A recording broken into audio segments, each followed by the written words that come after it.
Hey everybody. While I may have given you a very brief introduction to theater during this time, I wanted to give you a little bit of more of an introduction before you go into reading your first play. Well, we're the only play we're going to get to read during this period. So remember that in the medieval period, theater is solely based off of religion, and its sole purpose is to educate and help guide people to good morals. By the Renaissance, especially Queen Elizabeth's age, we're moving into full entertainment. Yes, there are still some plays that will talk about religious, moral, and even political themes, but it definitely widens.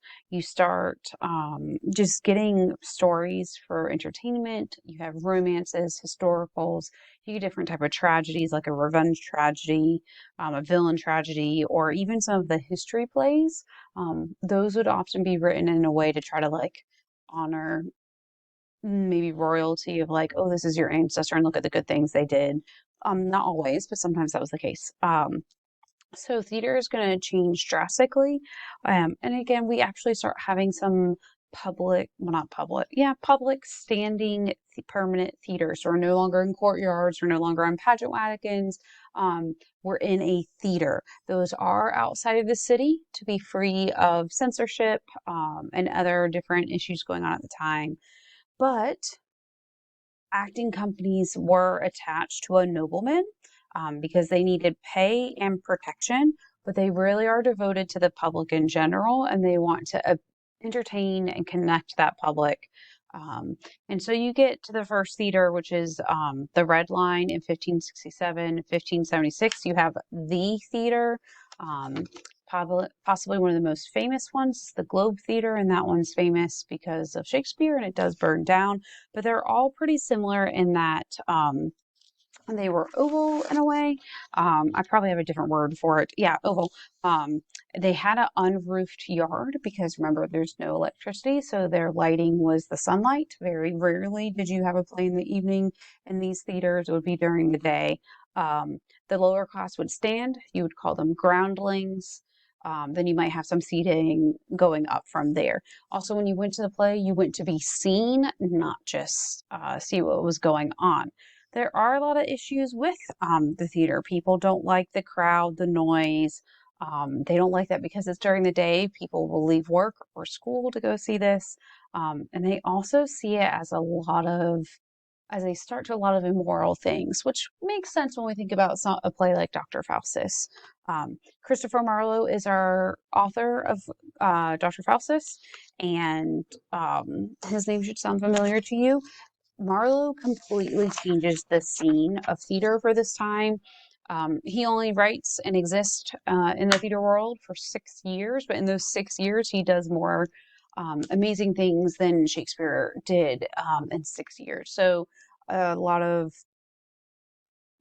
critics would say that if Shakespeare had as short a time as Marlowe, we would have never known who Shakespeare was. To give you the idea of how strong of a writer Marlowe is and how revolutionary he was in such a short time. And he's a fascinating character, but can't talk too much about him today outside of the fact that in the tragical history of Dr. Faustus, some believe that Dr. Faustus is in a way an autobiographical reflection of Marlowe. That's not necessarily 100% true. There's just some ideas that there are connections between the two, between the atheism and the drive for knowledge and understanding outside of human reason. All of Marlowe's big protagonists are obsessed with power in general. Dr. Faustus is very obsessed with the power of knowledge. Um, some critics, some will say that Marlowe's protagonists will their own destruction and are eventually consumed by their insatiable desires. And we're going to see that in this play. I'm not going to give a lot away, but I want you to kind of understand where this is coming from because for us, we might be like, this seems a little extreme. That people would have been so like, what about this play? But at a time where being atheist or not part of the Church of England could get you killed for treason, this play has a lot of questionable pieces to it. Now, you're going to have kind of two views. You're going to have those who see this as a play that says like people like Faustus are fools and unrepentant sinners and they deserve what they get.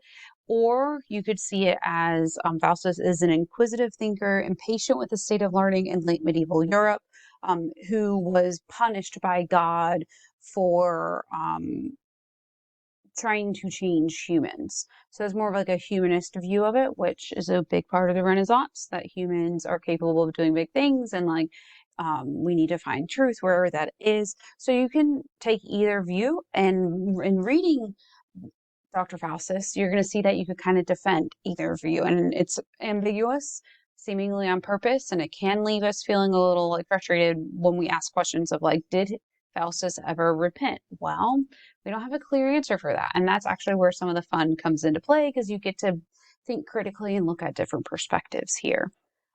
For the audience, this play would have been very nerve-wracking. They would have believed that devils could walk among them. They would have believed in evil spirits and ghosts and magic. At this time, there is a widespread anxiety about magic, especially in Scotland. Um, and people were being tried and killed for um, using magic, which you could only have through making a pact with the devil. At least that's the way of believing it at the time.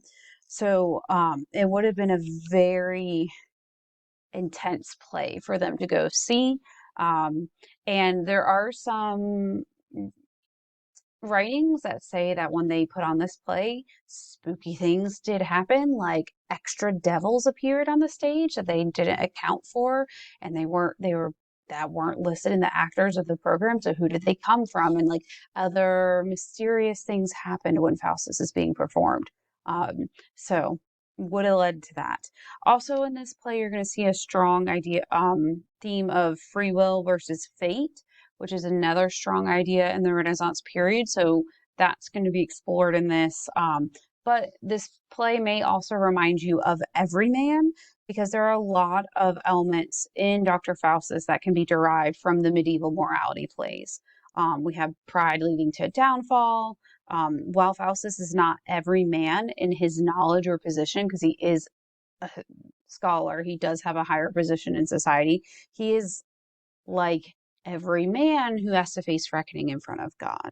Um, and so, just like every man in the play we read from the medieval period, um, Faustus is stubbornly ignorant of the essential knowledge that knowledge, with a capital K, gives to every man at the end of the play. And he also is going to beg for more time. So some very similar pieces there that just creates a very layered and interesting read that, while yes, reading it off paper may not come across that way, if you really give yourself some time to indulge in it, use your imagination, try to visualize what's going on. Don't just rush through it. Don't just read plot summaries. Really look at it like you can get some of that feeling to it. I also want to note that there's going to be times where you're like, why do we have this random scene of fools doing silly things? Those comic scenes were written and or added in to help provide a little bit of a parody of the main action on stage. So like you have the highbrow, what's going on, but then also lowbrow version at the same time to give a little bit of overlap and reinforce that. So I love the theater of this time. I think we could do a whole class just dedicated to studying some of these different authors. And Marlwoe is not always as well known, even though I think he is a fantastic writer. So I hope you enjoy it, and I look forward to seeing what you say.